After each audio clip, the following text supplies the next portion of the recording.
All right, guys. The name of this sermon is Are You Ready for the Petty? Are you ready for the petty? Oh boy. This was going to be interesting. Very excited about this message. Are you ready for the petty? Since this new year has started up, I've done a couple of sermons and I've been talking about new beginnings and transitioning into new things and blessings and just people walking into all sorts of great things. It's like people are getting a new lease on life. It's like God is really opening doors up for people to do things and pursue things that maybe they really wanted to do and maybe they've been held back from it or didn't have the courage to do it. Courage, see on my shirt, got courage, the cowardly dog up here. But I've just been talking about all this stuff happening for people this year, and this message is kind of a continuation on the first couple of sermons that I did. But what I'm saying specifically in this message is, although I've been saying, listen, get ready for what God's going to do, let me also say this in this message: get ready for the petty. In other words, get ready for people to start being petty towards you about some of the stuff that you're starting to do or about to start to do. Some things have moved fast for some people, a little slow for some others, but don't fret. Things are still being worked out step by step process. And as you transition and as you walk into these things and start doing these different things, people are going to really just, here soon, they're going to start being petty. They're going to just nitpick and find little things to try to have something negative to say to you just because they ain't got nothing else better to do. And a lot of it has to do not only with jealousy. That's something that's been a subject matter that I've talked about recently. But not only in that, but just because some people simply don't want to move forward into big things. Some people don't want to make big life changes that may put them in uncomfortable situations. And they want to see others sit still. And so when they see one of their own, so to speak, step out and do something, they don't like it, not just because of jealousy, but just because it's a reminder to them that they could or should be doing something as well, stepping outside of the box as well, stepping out of their comfort zone as well, and relying and trusting on God as well, and caring more about what God has to say versus the opinion of man. So because they're more sprung out on what people say now or traditions or mindsets that's been passed down to them over the years from people, they have a hard time seeing God for who he really is and believing that God will be with them step by step through what they may want to do, that they would rather try to go about things through the opinions and the mindsets of other people. It's like they want everyone's approval, basically. They may not say it, and they may say, oh, I don't care what people think, and oh, I'm just doing my own thing, and oh, I got all these haters, and I don't care about the haters, I'm gonna show my haters, da da da da da. But really what's going on the inside of them, what they're saying is, man, I don't want nobody to hate me. I don't want people to not like me. I gotta be popular, and everybody's gotta like me, and man, how am I gonna do this and this and this and do what I really want to do and be who I really am, and everybody still like me? Because I need people's approval to be successful, but I don't know how to be successful and be who I really am at the same time. I just don't think it's gonna work, and I just don't have that type of faith in God like all these other people talk about. So I gotta figure out other ways and sources to make this go about. So let me see what everybody's got to say real quick. Let me see how everybody feels about all these different types of things real quick. Here's a good one. Listen to this. Let me make fun of people who are like the real me that I hide to see what everyone else's reaction is going to be. Because if they make fun of that person or those people too, that means that if I come out and be who I really am, that means they're going to make fun of me too. That means they're not going to be friends with me no more. That means that I'm not going to be popular amongst them anymore. Because they're making fun of people who represent who I really am on the inside. I'm just scared to show it on the outside. Oh, goodness. So what I'm saying to you, whoever needs this or whoever has felt like the past couple of sermons I've already done for this year, if you felt like this has resonated for you, this message will probably resonate for you as well, because I'm telling you, as you begin to step out of your comfort zone, be more of who you really are, who God created you to be, people are going to really be petty towards you. I mean, they're going to have little, you know how people have like little smart alecky stuff to say, but they say it on the sly to try to make it sound like they're just joking, but really they're being serious, and really they're just letting you know what they really think of you, but they just give you that fake laugh afterwards to just make it seem like it ain't a big deal. Oh, you think you wearing that little suit, huh? Right, y'all know what I'm talking about, being all passive aggressive about everything, and all under the radar sarcastic about stuff, just petty. So get ready for the petty. Get ready for the petty. And I'm not saying that you have to care about what people think or say. When I say get ready for the petty, I just mean don't let it catch you off guard, and don't let it get to you to the point where you want to backtrack. Be full of courage. You got to be courageous in this. So, as I've said in another sermon, and I'm going to go ahead and get into scripture, I'm starting in Isaiah, if you're following along. But as I said in a past sermon, it's not so much that you're a new person, because people always say new year, new me. It's not that you're a new person. You're the real you. You're stepping out. You're trying all these different things. You're going after these different things that you wanted to pursue in your life, and you're really coming out of your shell, and you're really finding out who you are, and you're being yourself. So you're being the real you, but to other people, it's like a new you, because they've never knew, right? They never knew this side of you. So to them, it's a new you, but it's just the you that they never knew. Okay, but really it's the real you coming out. So look at this. This is a very popular scripture here. It's a verse that's quoted a lot, but I want to read it, and really the emphasis is not on the part that people usually emphasize the most, but Isaiah 43 verse 19, it says this: behold, I will do a new thing, now it shall spring forth, shall ye not know it? So the Lord here is saying, behold, I do a new thing, now it shall spring forth. That's the part that people really emphasize. God's saying, I'm doing something new here. I'm doing something that y'all haven't seen before. This is going to be a little bit different, but it's going to be big. It's going to be awesome. It's going to be amazing, and I'm going to get the glory out of it, for those that receive it anyway. But the part right after that is a question, and it says, shall ye not know it? Shall you not know it? Shall you not see it coming? Do you not see it starting to play out right now before your eyes? That's the part I want to emphasize.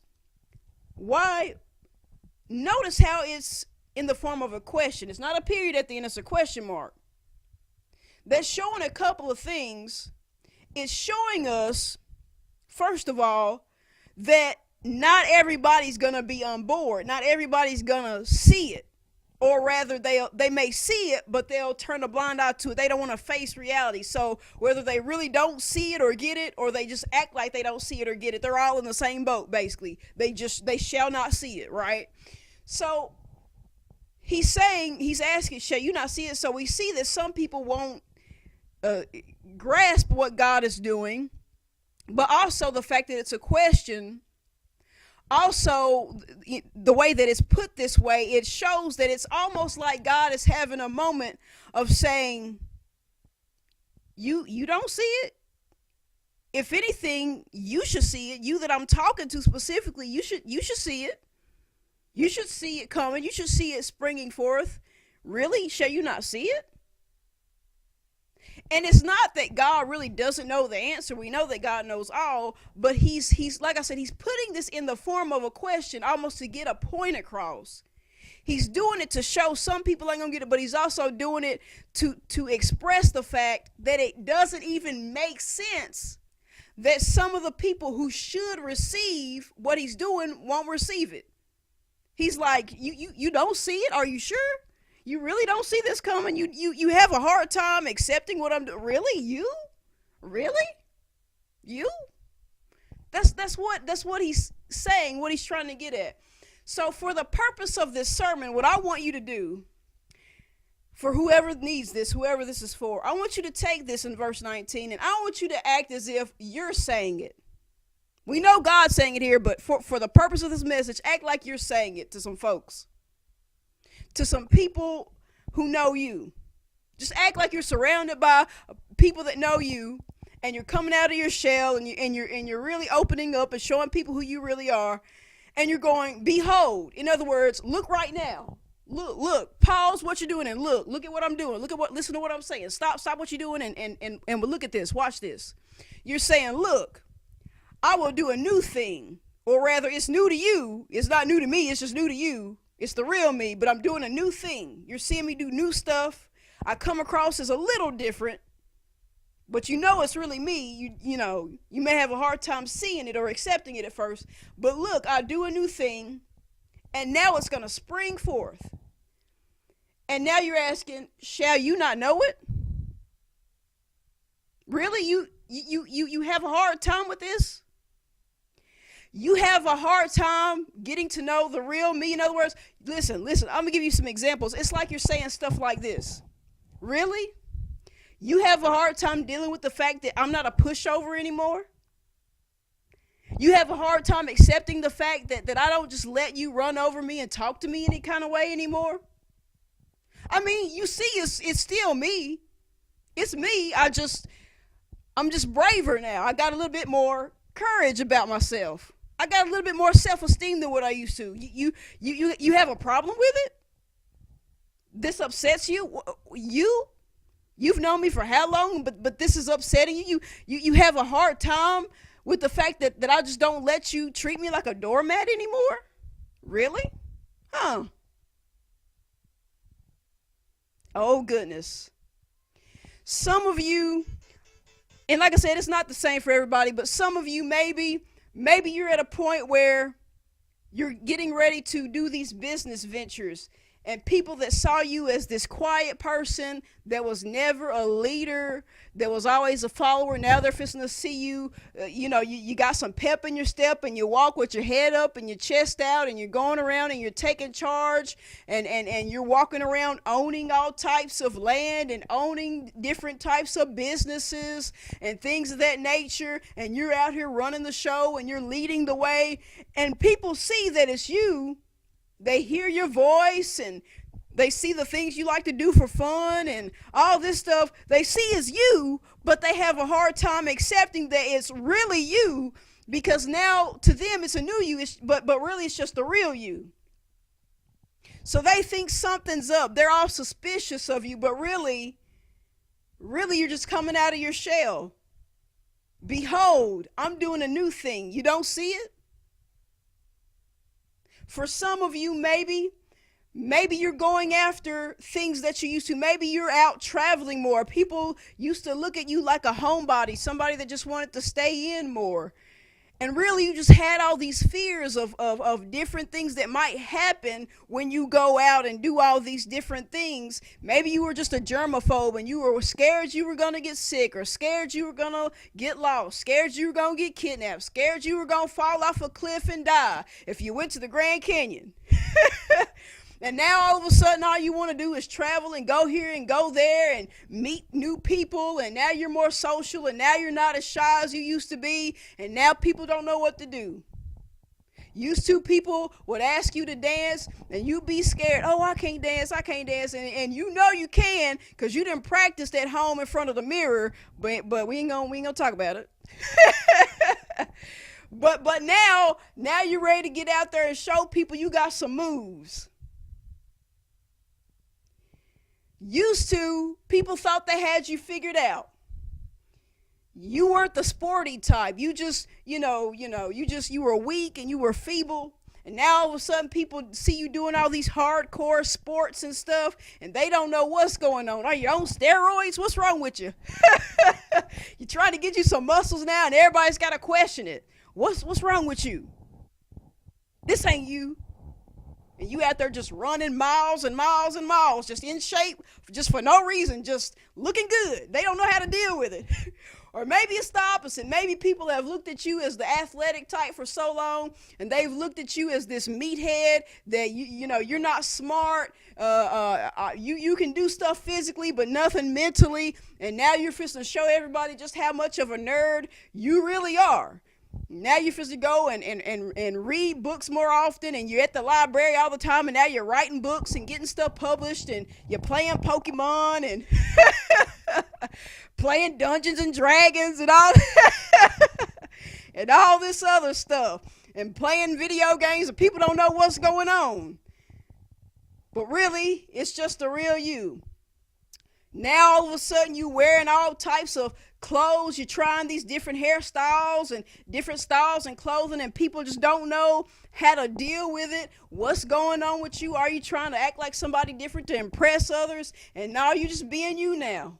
What, girl? That style ain't you. That's not you.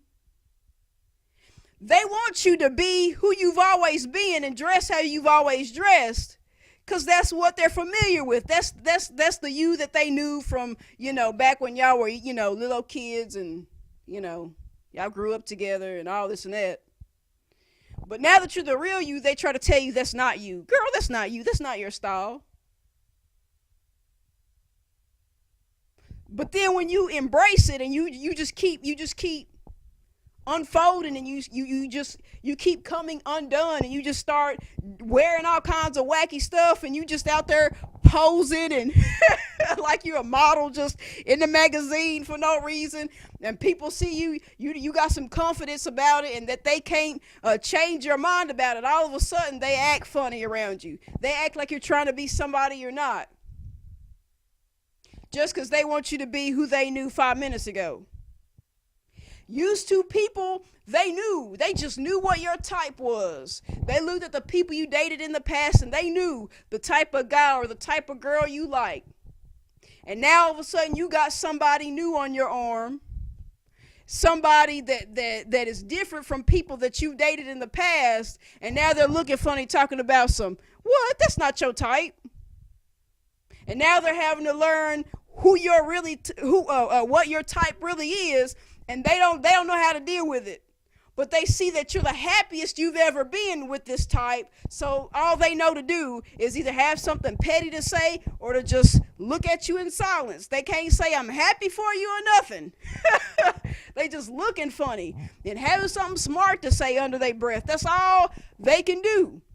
5 minutes ago, all they knew was that you dated the opposite sex. Now you date somebody the same sex. Now it's just the end of the world. What? Are you just doing this for attention? Right? You know how it is. They make up all this stuff, but when they see how happy you actually are with the new person, that's just gonna mess them up now. Now you didn't just break out of the shell. You came out of the closet. Now, I mean, you just went all out. People don't know how to deal with it. They think you're trying to be somebody you're not. They think that, you're trying to put on a show, trying to impress, trying to do this or do that. Because to them, you're a new you or a different you. They feel like it's a different person, same body, different person, but really, it's just the real you this year. Shall you not know it? You didn't see this coming? You never saw the signs? You mean you never saw the signs? You never saw it coming? You really didn't know this is really the real me that I've just kept hidden for so long? You really didn't know it? Really? Can you really honestly say that this surprises you? Go with me to Job chapter 39. I've been reading out of the King James for this, but I want to read this to you out of my Compass Bible translation. Job chapter 39, starting at verse 13. Look at this. It says this: the ostrich flaps her wings, and the ringing joy is heard, but her wings and pinions are not like a stork's. She cannot fly. So it's talking about a bird called an ostrich that cannot fly. 14. She is different from other birds, for she lays her eggs straight on the ground, and she incubates them in the bare dust. She forgets that a foot might crush them or a wild animal trample them. She is harsh to her young as if they were not even hers. She is unconcerned at the futility of her labor. So we see it's a bird that has wings, beautiful wings, majestic wings, but can't fly. And then to top it off, as you continue to read, it's like this bird ain't got no type of sense. No, like how we say, you ain't got no home training. Just, you ain't got no type of sense. You ignorant. You know how people can't say ignorant, they say ignorant. You ignorant. That's what you can say about this bird. This bird is just ignorant. This don't make no sense. Just crazy as all get out. Just laying the eggs. Ain't got no nest. Just laying the eggs on the ground in the dust and just walking all over them, and ain't even concerned about the fact that she might step on them, or that some other animal might step on them, or some other animal might come and tear up the eggs, or just she's harsh towards her young when they are born, and just don't make no sense. And what I'm saying to you is, these people that are petty, they're gonna be like the ostrich. See, oh goodness, they've got the wings, and you would think that because they have wings that they could fly, but not only can they not fly, they lack understanding, but they don't get that they don't get it. They don't understand that they lack understanding. Reality is going over their head. See, how do I put this? It goes back to what I was talking about a moment ago in Isaiah, in that verse where it says, shall ye not know it? In other words, you're looking at somebody and you're thinking, how is it that you struggle with the real me? How do you struggle with reality? I just don't understand. I mean, some other people, yeah, but you? How do you seem like somebody that would get this? It's like if you go to a gym or something and you see this bar with some weights on each side, and you see somebody that's kind of small. They go and they pick up the bar and they lift the weights up over their head, and then they put it back down and you drop it to the floor. And then you see somebody walk up and they're super buff and tall and just swole and got the veins in their neck and and all kinds of stuff, just veins just popping out, looking like any minute now you could just pop a vein with a needle, and just blood's just gonna fly out everywhere like popping a balloon, because they're just so veiny and just so buff and swole. Like you just poke them and they're gonna pop like a balloon, and the skin just gonna start flying everywhere, like like in the cartoons. And so they go and bend down and try to pick up the weights, and they struggle and they're like and they only get the weights up so high, but they can't put it up over their head, and all of a sudden they drop it and they're just like tired. And you're looking and you're thinking, wait a minute. If anybody should have struggled with this, it should have been the small dude over here. But the really big swole dude had trouble picking up the same weights that this little guy just had. I could have understood the little guy having some trouble, but it just doesn't make sense that the big guy is struggling. And you're thinking, really? You're struggling with this? You're struggling. I can understand somebody else, but you? Shall ye not get it? Shall ye not lift the weights up? Shall ye not see it? That's how it is with these petty people, with these people that are the ostriches in your life. You would think, just like how the big buff dude, you think he'd be able to pick all those weights up with some wings. You'd think they'd be able to fly, but not only can they not fly, but they can't see reality for what it is. They can't accept what's going on with you. Why? Look at this. Look at this. 17, verse 17 says this. For God denied her a share of wisdom, and in doling out understanding, he passed her by. So the reason why this bird just isn't the brightest crayon in the box, probably ain't even, well, anyway, it's crammed way down in the box. That's what it is. It's a crayon that is not sharp and it's not bright, and it's only a piece of that crayon, and it's way down in the box somewhere, and maybe if you dig it out, you'll find it eventually.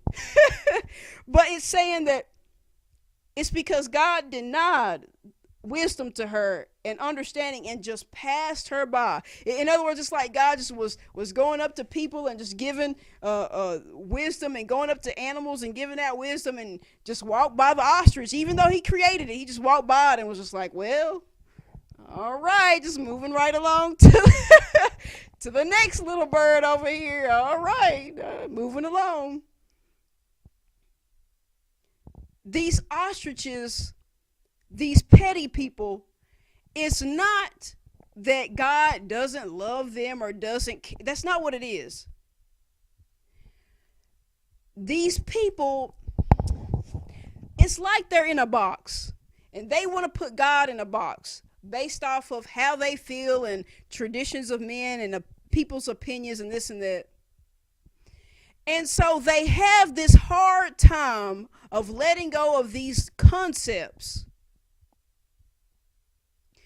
And what it does is it causes them to really tap out from reality, and it causes them to miss out on what God's doing. So when God does mighty things with people who are open and willing to step out of the box and do something big, these people who are like ostriches, it's like God passes them by, but not because God doesn't want to awaken them, and it's not because God doesn't want to use them, and it's not because God doesn't want to do something great with them. It's just that it's like as God comes up, it's like they just do this. It's like they just cover their eyes and cover their ears and cover their mouth and won't praise them. They're so scared of how it's going to play out because they don't want to trust in God. They only want to trust in opinions.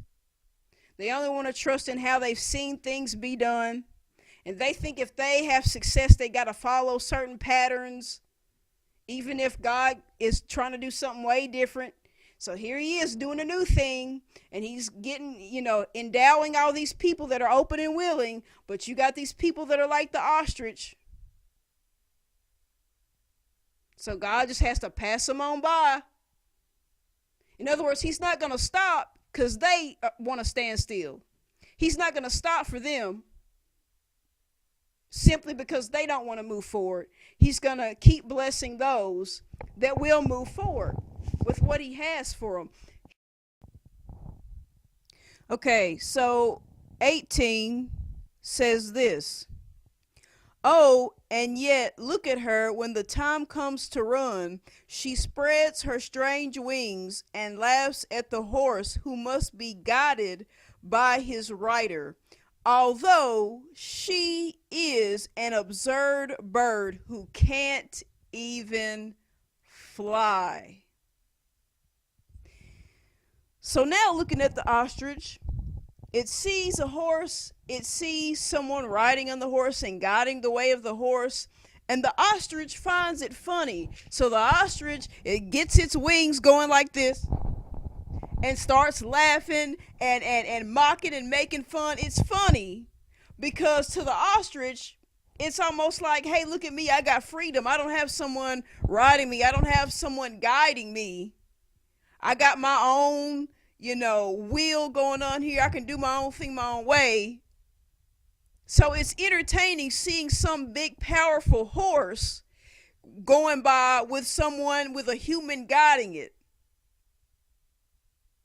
Because you would think that from an ostrich's perspective, a horse, something majestic like a horse, should be able to just do its thing without somebody telling it what to do.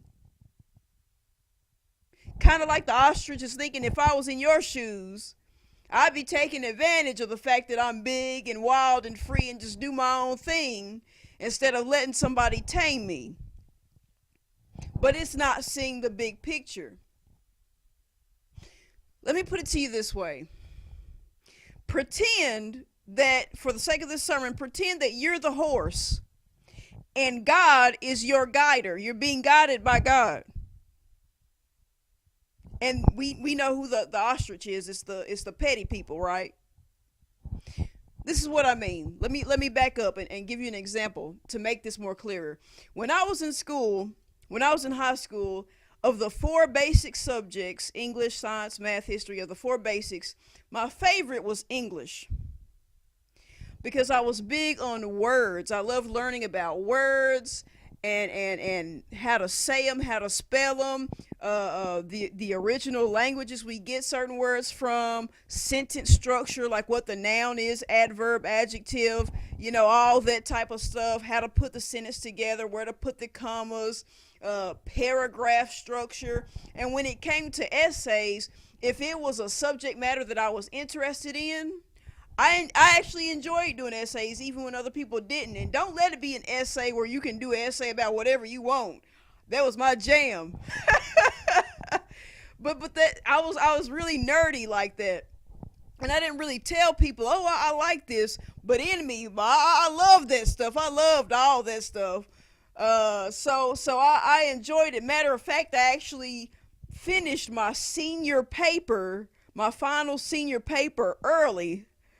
Like, I finished it the year before, and I tried to turn it in early, and the teacher thought it was funny. She was like, no, just save it till, save it till next year.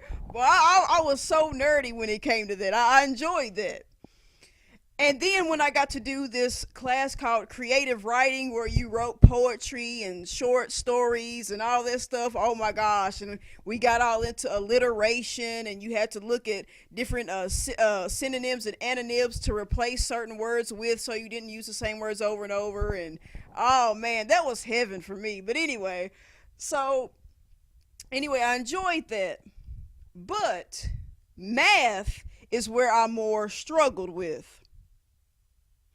So there were times when I would make a good grade in English or whatever, but I could make an even better grade.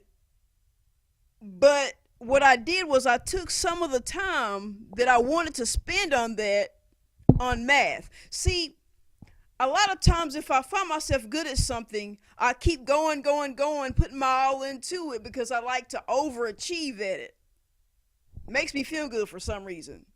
But when it comes to the things that don't come as easy, or I kind of struggle with it, I'm just like, right? Like, I'd rather be doing that over there that I'm really good at, so I can overachieve. But even though that's what I wanted to do, I was like, no, I gotta stay focused on this. I gotta do good in this too. I got to try to do the best that I can at this too. So I would spend less time sometimes on what I really enjoyed, and spent that time on what I really struggled with, which was the math. So I would spend way more time on it. And sometimes I'd be up way late at night into the early morning hours sometimes, just trying to, get it done and understand it. And sometimes I go to school the next day just like, kind of tired, just like, man. And then I'm listening to other people talk about all the fun they had going out last night, and I'm just like,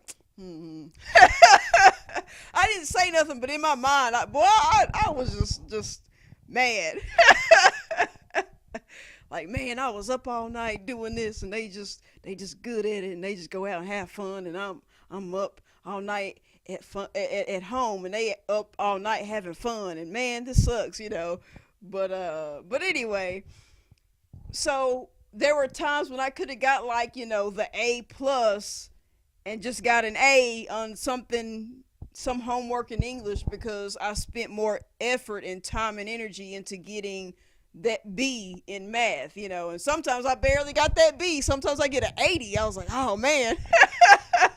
That was almost a C.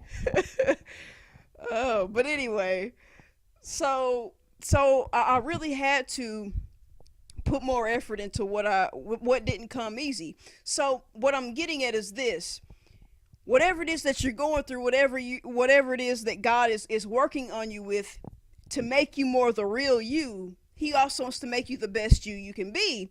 So in order for that to happen, it's not just about getting you developed in things that you already excel at, but he also has to work on certain areas where you may lack so that you can be whole and complete and not be lacking in all these different areas. In other words, he's trying to make you well-rounded, kind of like how I was trying to get those well-rounded grades, not just really good grades in these subjects and poor, barely passing grades in, other subjects. I tried to make it more well-rounded.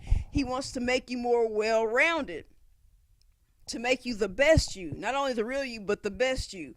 And so what happens is you need him to guide you. It's like you're that horse. You got that determination. You got that run, that race in you, but he's really got to work on you, right? So not to say that there's only certain times that you lean on God. It's just that in certain areas of your life, you may have to lean on him and rely on him even the more so.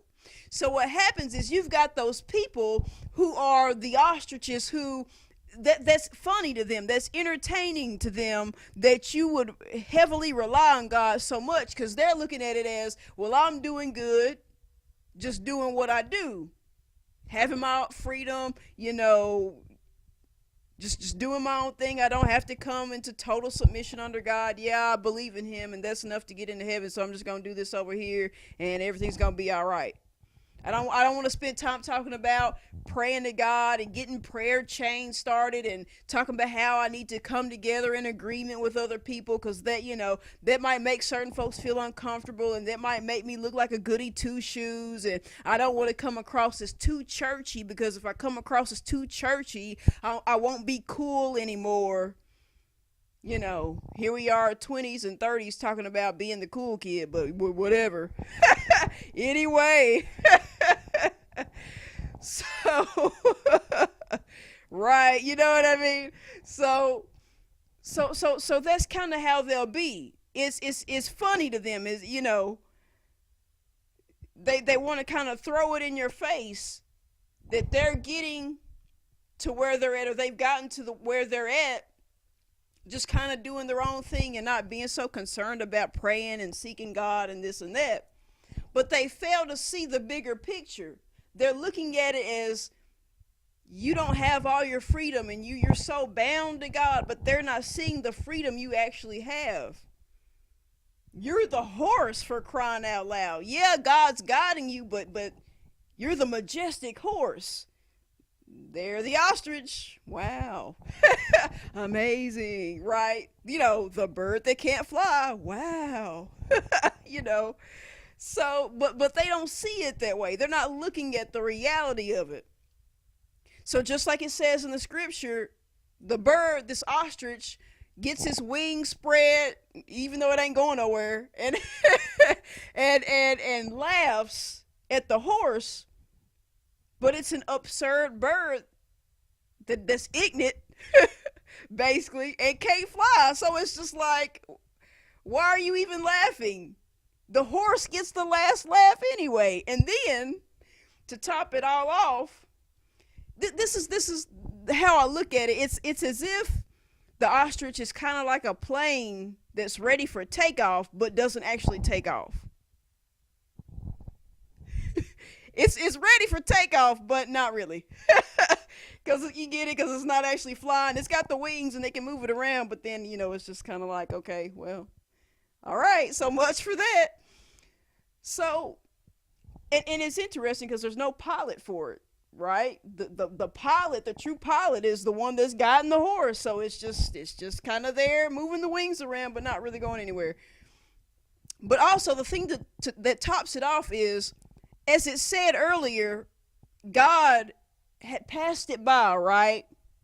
When it came to giving out wisdom and understanding, it passed the ostrich by. So what's happening here is, if you're the horse and God is the one guiding you, what's actually happening in the story is God is passing them by another time, except this time he's passing them by with you. So they're looking at it as they're so much ahead of you, but even if they are, you're fixing to pass them by with God. But again, they can't see it that way. They just don't have that understanding. They don't see it that way. They don't get it. They don't see the big picture. See, yeah, they may be making some type of progress or success, but because these people are doing it in such a way that they are not being them true selves, and they're not letting God make them or cause them to blossom and be who they are because they're so scared of what others think,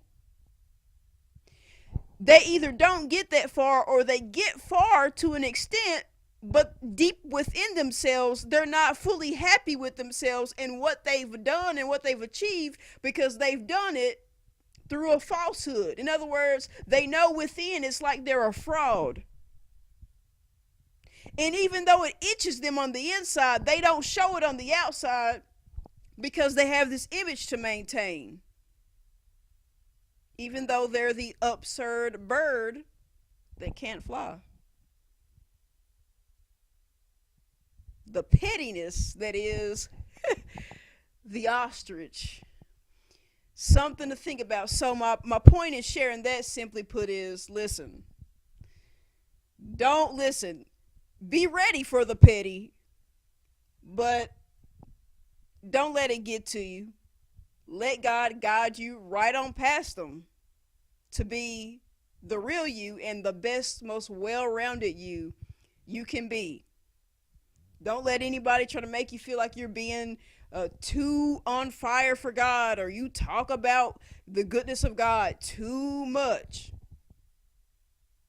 Don't let it faze you. Stay on course. Keep running that race, being the majestic horse you are, better than being the ostrich. So back to King James, moving forward in Job to chapter 42, verse 5.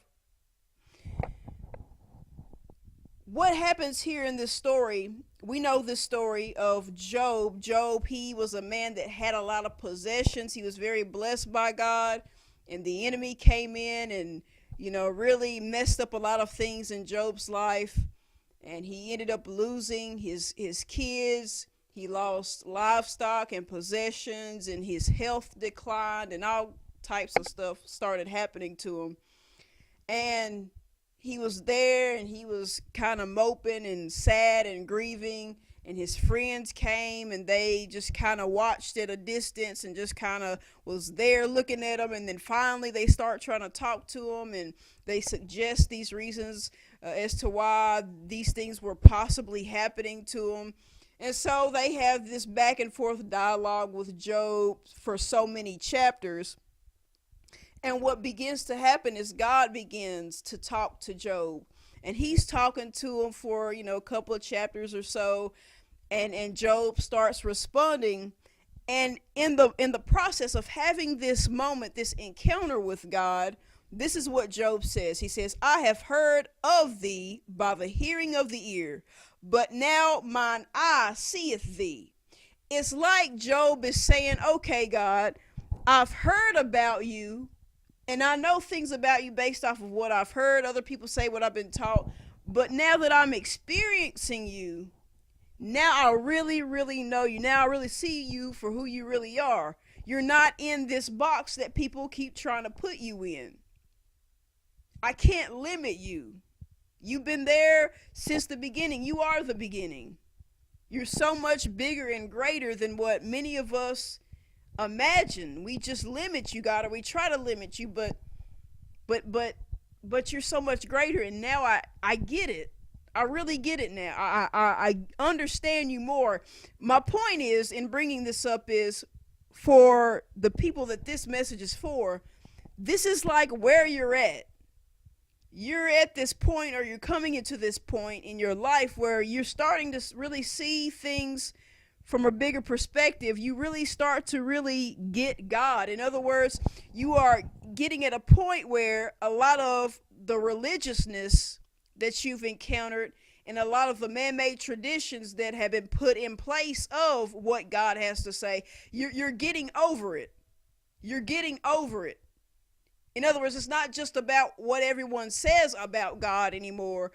It's like now your relationship with God, your personal relationship with God is growing and growing, and you're getting to a point now where you're taking the limitations off God, you're taking the brakes off God, and you're starting to see him for who he is, even the more so. And so your faith is growing and expanding, and you're believing God. You have a greater faith, and now you're believing for things that other people would be too afraid to believe for. You pray about things that people think is just weird. It's like you get it now. He's not a God that wants to be distant from you. He's not some God that the only way you can learn about him is from somebody that's, 50 times older than you. He wants you to also learn about him yourself with one-on-one time. And he wants to show you the you that you don't see, the you that you don't know is there in you. And he wants to bring that real you out, the you that people have tried to suppress and keep compressed and tucked down.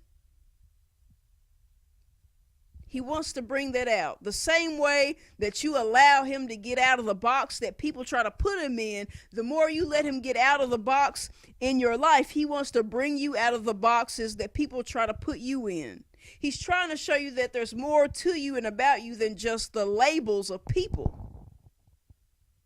You're so much more than that. So Job is having this moment, and that's where you're at. You're having these moments, and you're growing in faith, and you're believing God for so many things, and there are ostriches around you, petty folks around you that they're just not there. They're just not there. They're just not at that level. They're just not there. So when you skip down to verse 10, it says this: and the Lord turned the captivity of Job when he prayed for his friends. Let me say this.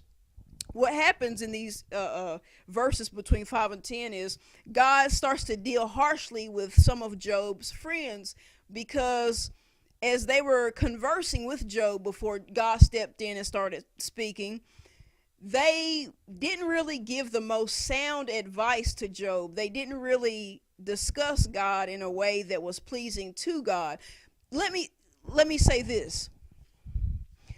Really, there's more than one type of ostrich. You got those that are purposely petty, but then you have those that they're kind of petty-ish, but they don't see it. They don't get it. In other words, they don't really mean you harm. They're not trying to be funny with you. They're not trying to be sarcastic with you. They're not trying to be a smart aleck towards you.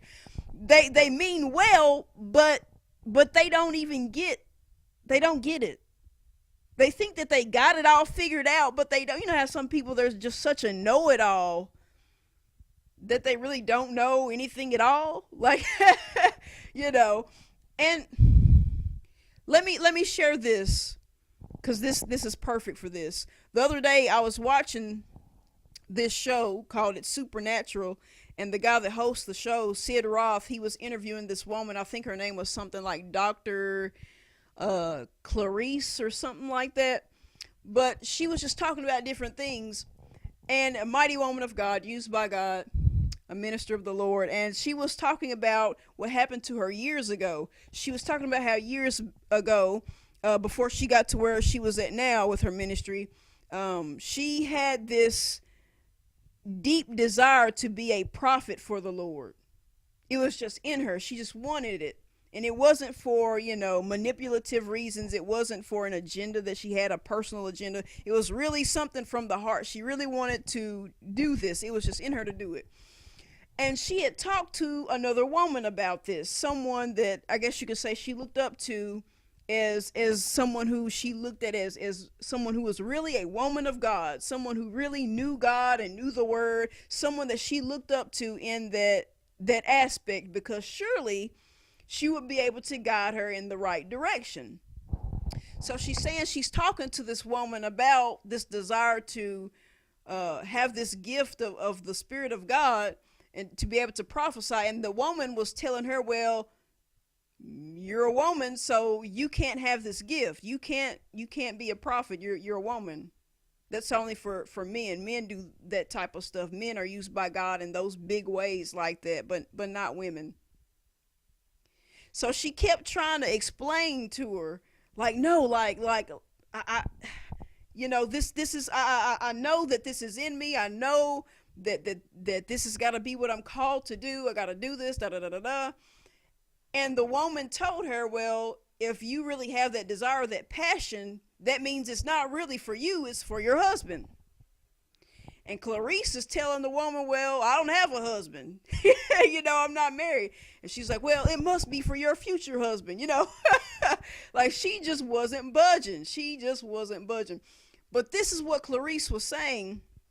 And let me say this. What it came down to was the woman that Clarice was talking to, she meant well, but she was more so bound by tradition. She was bound by how she had been raised up to believe. And I've done sermons in the past about how people over many years have used the Bible the wrong way due to prejudices, their personal prejudices. They use scripture and they misinterpret certain things, whether on purpose or not, but they misinterpret certain scriptures to come up against people that they have prejudices against. So the Bible has been used the wrong way against black people, against interracial dating, interracial marriages, gay people, left-handed people, red-headed people, like you name it.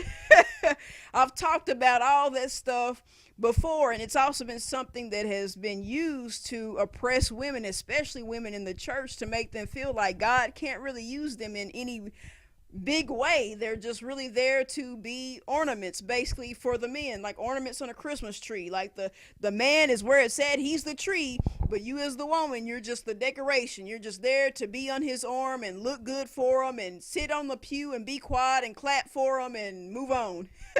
but God has more in store for all his people than just sitting on the pew, regardless of gender. But that's what this woman was going by. She didn't know any better. She thought she knew, but she just didn't know any better. It wasn't God's will. It was just the opinions and traditions of men that had been put in place of what God really had to say. So this is what Clarice said, and I love what she said. Check this out. She said this about the woman. She said, when she told me what she told me, she was being sincere, but she was sincerely wrong. You got to understand that you may have some petty folks, some ostriches, that they may actually be sincere in what they tell you, but they're sincerely wrong. In other words, they may really mean it, and they may actually be trying to steer you in the right direction, but that doesn't mean that all the advice they give you is correct, or that it really truly lines up with God. Yeah, they may get emotional, and yeah, they may shed a tear when telling you how they feel about your situation and what you say God's doing in your life that they just don't agree with. But you got to understand that as sincere as they may actually be, they may just be sincerely wrong. They're sincerely incorrect. Like when people write a letter and at the end they put sincerely yours and then they sign their name. Yeah, it's sincerely from them. What they're saying is sincerely from them. But it's not yours. They say sincerely yours, but it's not yours, it's just them. It's not for you, it's just them. Okay, so let's keep going. So it says that the Lord turned the captivity of Job when he prayed for his friends. Here's my advice. Here's what it comes to. Pray for those people. Pray for your friends, whether it be legit friends, whether it be just ostriches or petty folks or however you want to say it. Pray.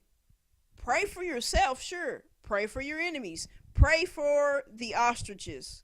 Pray for your friends that may be ostriches and don't realize it. Pray for them. In other words, you ain't got to talk down to them and belittle them. Pray for them. Pray sincerely for them.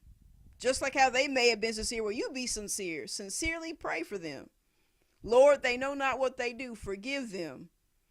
Lord, I pray that you would move upon their heart and show them the real you. Show them the truth of the matter. And even if they don't receive reality, just move on.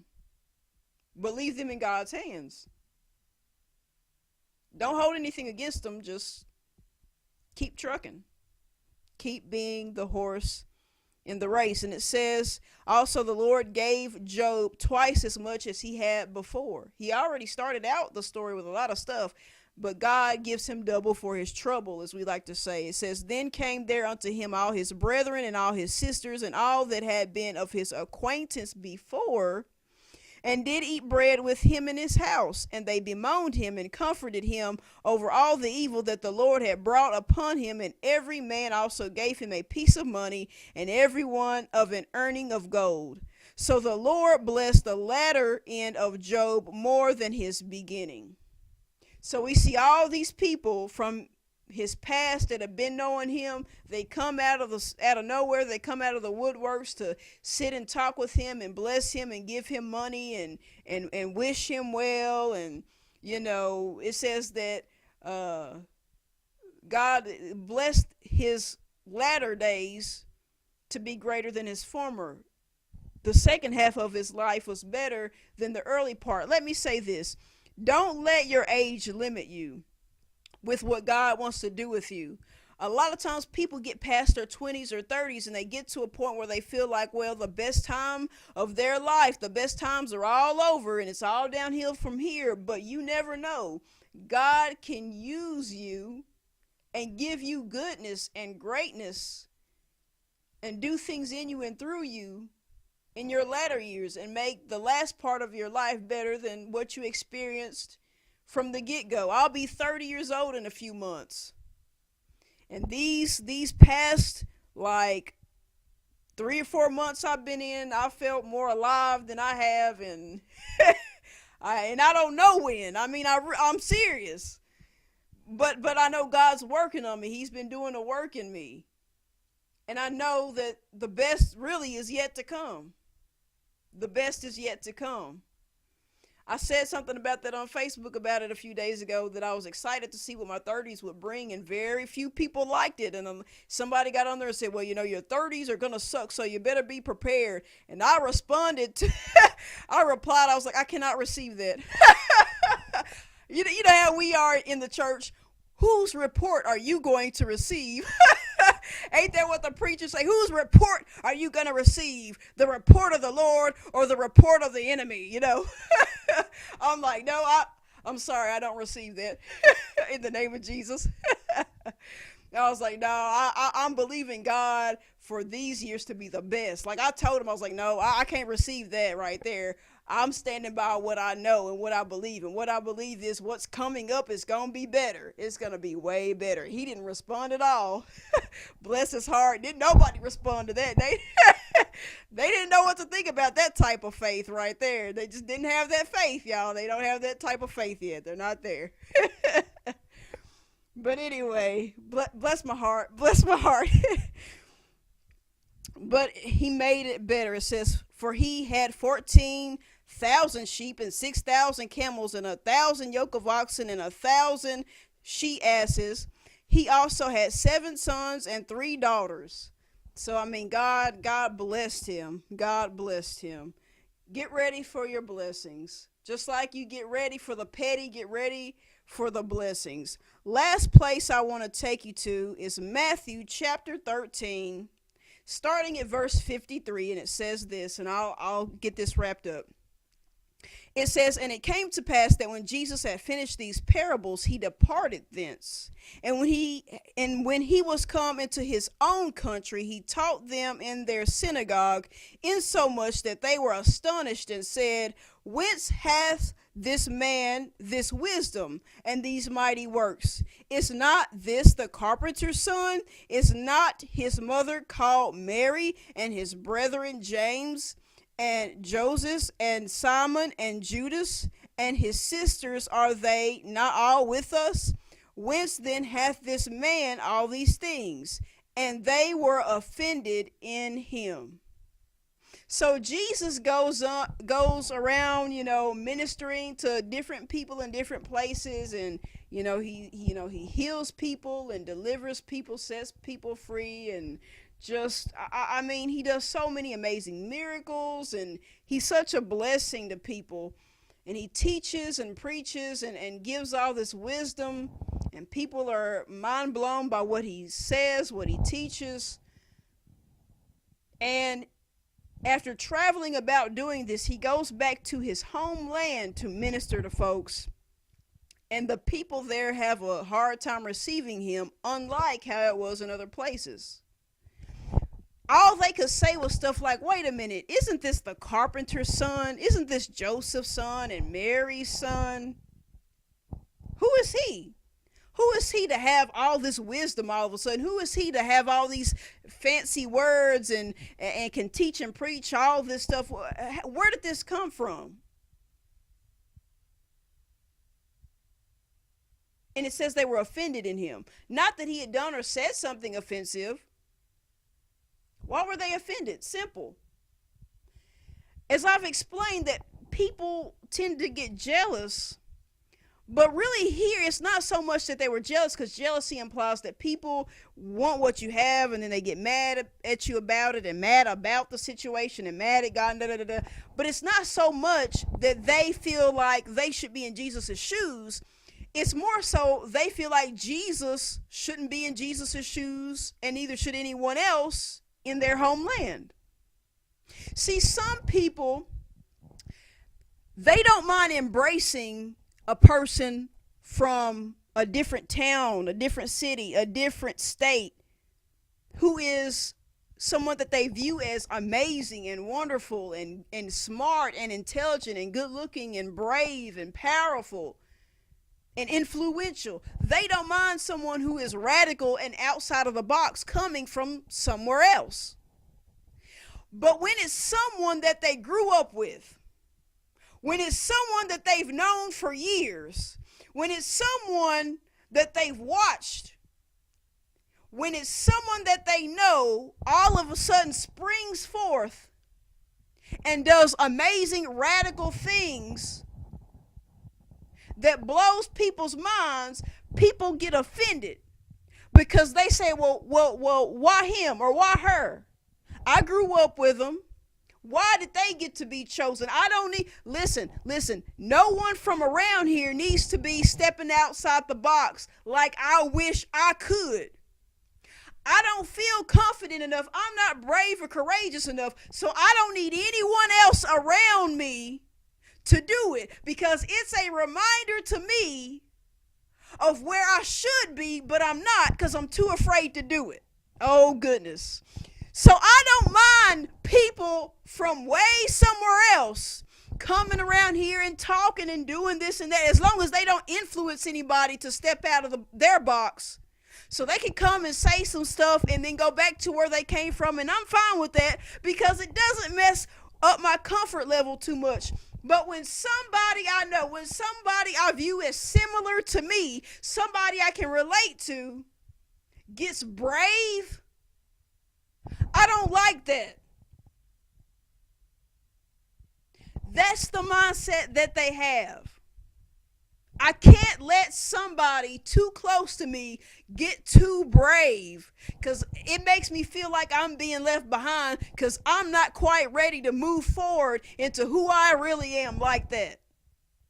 I'm not ready to deal with petty people. It's more fun to me to be a petty person on purpose than to be myself and get treated the way I have been treating other people. Oh, come on. It's more comfortable to me to be petty, but I know if I step out and be who I am, folks are going to be petty to me and treat me the way I've been treating folks, and I know that that's got to hurt. I know I've done some messed up stuff, so I feel like I've got some stuff coming to me. I feel like there's some stuff that's going to boomerang and come back around like karma and slap me in the face if I step out. All the bad that I've done and said against folks, it's going to come back to me. So I need to stay in my box and just enjoy being the petty one. I need to enjoy being the ostrich, because at least I don't have to worry about everybody around me that's being an ostrich messing with me. But as soon as I step out to be the horse, I'm going to get laughed at. As soon as I get serious about God really guiding me, I'm going to get laughed at. So I'm going to get offended at anyone else from around here, from around my territory, from around my stomping ground. I'm going to get mad, I'll get butthurt, and I'm going to have a whole lot to say about it. I got to put my 2 cents in on it. Because I got to stop this. Because it's messing up my comfort. Because I don't need them influencing others to step out. Because I'm not ready and I don't want to be left behind. Because that's going to move me from being way up here in my popularity. And I can't have that. I can't have nobody stealing my spotlight. I'm already having to share it with some folks. I don't want it to leave altogether. That's the mentality they have. My point is, if Jesus had to deal with the petty folks, it shouldn't surprise you that you will have to either. It shouldn't surprise you that if your Savior, if your Lord and Savior has to deal with the petty, it shouldn't surprise you that you may have to come across some petty folks as well. You might have to deal with some petty eddies, if that's how you want to put it. You would think that those folks would look at Jesus as the hometown hero. Oh, he's putting us on the map, y'all. He, as we would say today, he's putting us on the map. He's putting our name out there. He's making us blow up. People are noticing us because of him, because he's from here. But they didn't see it that way. So instead of embracing their own, they would rather push away or try to cast out their very own, because their very own was there to bring them life and life more abundant. And listen, give them real life, not just to be alive, but to live and to be the people that God created them to be. But because he was just too radical, they just couldn't stand it. So they had to be petty towards him and try to downplay him and demean his ministry. Because we can't have that here. You're one of us, so we just can't have you doing that. We would just rather remember you as just simply being the carpenter's son. Sorry. That's all that's all we want to view you as. We just want to view you as what we've been knowing you as. We don't want to see this real you. We don't want to see that you're not just any random person. You're the Son of God now. No, that's too much for us. So I'm telling you, get ready for the petty. Are you ready for the petty? Are you ready for the petty? And are you ready to pray for the petty and move on when they don't get it? Because you ain't going to make everybody that's petty agree with you. They're not going to all nod their head for you. They're not all going to high five you, and they're not all going to pat you on the back. But if you can continue to move forward and trust in God and watch him bring the right people to be divine connections for you and to be with you every step of the way, I'm telling you that you will be prosperous. You will be happy. Because, listen, you ain't got to pretend no more. You can be the real true you. And I'm telling you, God can use you to influence others and help others blossom. And he will make these next days, these next years of your life be the best years of your life. What will be ahead of you will be so much greater than what's behind you. Don't let the petty folks scare you into staying still, because you will miss out on your greater. Jesus didn't let any of them hold him back. You shouldn't let anyone hold you back either. He overcame the world, and so can you. I'll pray us out of here. Heavenly Father, I thank you for another word. I pray that those who would need this message would tune in and listen and get fed. Lord, I pray that your people would be encouraged to be themselves, to be who you created them to be, who you had, listen, that they would be what you had in mind when you first created them, when you first imagined them before they were even in their mother's womb. Lord, I pray that people will begin to get radical for you, on fire for you, and not care what people think, not care what the person sitting in the pew beside them thinks. Lord, I ask that you would just have your way in the hearts of your people. It's a heart issue. Lord, I give you all the praise, the glory, and the honor. In Jesus' name I pray. Amen.